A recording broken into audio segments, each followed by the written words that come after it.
కొంత సంగీత పరిజ్ఞానం జయంతి రాగం అనుకుంటాను, త్యాగరాజ స్వామి వారి కృతి మరుగేలరావు రాగం, చాలా ఇష్టమైనటువంటి పాట అండి అది. మరుగేలరా ఓ రాఘవా, మరుగేలరా ఓ రాఘవా, మరుగేలరా ఓ రాఘవా,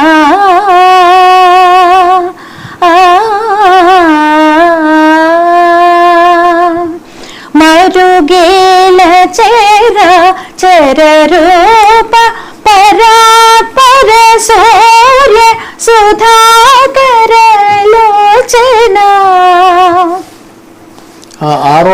మరుగేల చెర చెర రూప పరాపర సూర్య సుధాకర లోచన, మరుగేలరా ఓ రాఘవా.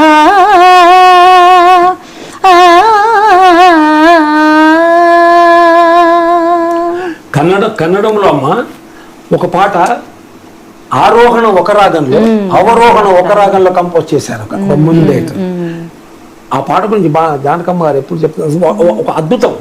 అలాంటి అద్భుతాలన్నీ ఆవిడ ప్రత్యేకత ఆ పదాలను గట్టిగా పలకుండా చాలా అలవాకగా లాలిత్యంతోనే పాడతారు. అందులో కూడా ఆరోహణ అవరోహణలో ఒక చరణంలో కూడా ఇందులో అన్ని నీవనుచు అంతరంగమున తిన్నగా వెదకి తెలిసి కొంటినయ్యా, నిన్నెగాని మదే నిన్న జాల నరులా. ఇంత మాధవంగా త్యాగరాజ కృతి కూడా ఒక ఇంటర్వ్యూలో ఈ పాట గురించి చెప్పారండి. విపరీతమైన కడుపు నొప్పితో పాడారండి ఈ పాట. శంకరాభరణం ఫస్ట్ ఈ సాంగ్ రికార్డింగ్ పెడితే ఆవిడ వచ్చినప్పుడు మెలికలు తిరిగిపోయారంట. బాలసుబ్రహ్మణ్యం గారు ఉండి ఆయన సొంత వైద్యం ఏదో ప్రయోగించి పెరాల్ గంధం టాబ్లెట్స్ ఉండేయంట, ఆ టాబ్లెట్ ఇచ్చారంట. ఇంకా రియాక్షన్ అయితే బహుశా నిన్నే గాని మరి ఆ పెయిన్ కూడా ఉండుంటుంది బహుశా. పెయిన్ తో పాపం అణుచుకుని పాడారంట, ఆవిడే చెప్పారు స్వయంగా ఇంటర్వ్యూలో. త్యాగరాజ కృతులు కూడా ఎంత అద్భుతంగా ఉండదు. రారమా ఇంటి దాకా రఘువీర సుకుమార బ్రోకేదర రామ రామ ఇంటి దాకా. అసలు అదేదో మనం చక్కగా ఒక భక్తి పారవస్యంగా అలా వింటున్నట్టే ఉంటుంది, కానీ లాస్ట్ లో వచ్చిన తర్వాత త్యాగరాజ అని వచ్చిన తర్వాత అంటే తెలియని వాళ్ళకి ఇది త్యాగరాజ కీర్తన ఇట్లా పాడారు అని. అన్నమయ్య కూడా ఆమెకి చాలా అనుబంధం ఉండేది. నేను అన్నమాచార్య ప్రాజెక్ట్ టీటీడీలో పనిచేస్తున్న రోజులు మా బాలకృష్ణ ప్రసాద్ ఎంత గొప్ప వాళ్ళ పిన్ని గారు అవుతారు. ఆమె తిరుపతికి అప్పుడప్పుడు వచ్చిపోతుండేది, అప్పుడు మేము కలిసేవాళ్ళం. అప్పుడు అసలు మంజునాథ లోపల మేము అంశలేఖ గారితో ఒక ఎక్స్పెరిమెంట్ చేయించాము. 54 మంత్రాలు, ఓం అక్షరాయ నమః ఒక రాగం, అర్జంతరహితాయ నమః ఇంకొక రాగం, హిందీ వరదల ఇంకొక రాగం, ఇట్లా ఒక్కొక్క మంత్రానికి ఒక్కొక్క రాగంతో 54 రాగాల్లో పాట చేయించాను. ఆ పాట విని ఆ జానకమ్మ గారు ఎంత అది నేనే కంపోజ్ చేసి అంటే లిరిక్స్ నేనే చేశాను. అది ఎంత మెచ్చుకున్నదో, ఎంత బాగుందో. ఆమెకి ఒక మెచ్చుకోవడం అని నాకు ఒక మంచి అనుభూతి ఉంది. నీళ్ళు వచ్చేస్తున్నాయి తలుచుకుంటే. చెప్పండి. అన్నమయ్య సినిమా చూశారు బాలు గారు, ఆయన అసలు సుమన్ గారికి చెప్పడము చాలా ఇదైపోయారు. సినిమా చూసిన తర్వాత నన్ను మద్రాసుకు రమ్మన్నారు, వెళ్ళాను. బాలుగారి ఇంట్లో నాకు భోజనం పెట్టారు. బాలుగారు మిస్సెస్ చాలా కమ్మ.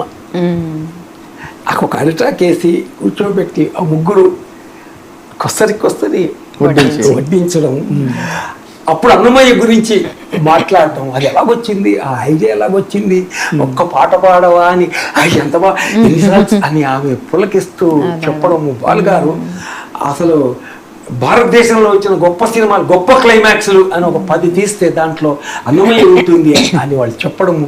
దీని తర్వాత వాళ్ళు నాకు అందరు కలిసి పట్టు వస్త్రాలు పెట్టి బ్లెస్ చేయడము. అసలు అది అమ్మ వాళ్ళ ఇంటికి వెళ్ళాం మేము కూడా. నేను 1970 ఆ ప్రాంతంలో జానకమ్మ గారి ఎక్కడా అని వాళ్ళ ఇల్లు వెతుక్కుంటూ వెళ్ళి వాళ్ళ ఇంటికి వెళ్ళి కలిసినందుకు ఆమె ఇచ్చిన ఒక బ్లెస్సింగ్ ఉంటుంది అప్పుడు వాళ్ళ పెద్దలు. ఆ బ్లెస్సింగ్ వల్ల నేను ఫిలిం రైటర్ అయి నేను సినిమా తీసి అది వాళ్ళకి నచ్చి వాళ్ళని ఇన్వైట్ చేసి ఆమె మెచ్చుకుంటుంటే మన జీవితం సార్థకమైంది చాలా అనిపిస్తుంది. వెళ్ళాం, ఇంటికి వెళ్ళాం, ఎంత ఆత్మీయంగా ఆవిడ పలకరిస్తే చెప్పా, అమ్మ మీ పాట పాడి నేను గోల్డ్ మెడల్ సంపాదించుకున్నానమ్మా అని చెప్పా. నేను బిఏ చదివేటప్పుడు అనమాట, చదివేటప్పుడు కాంపిటీషన్స్ నెమలికి నేర్పిన నడకలివే పాట, ఆ పాట 67 మంది పాడారండి వచ్చి. దానికి నాకు గోల్డ్ మెడల్ ఇచ్చారు, ఫస్ట్ వచ్చిందనమాట.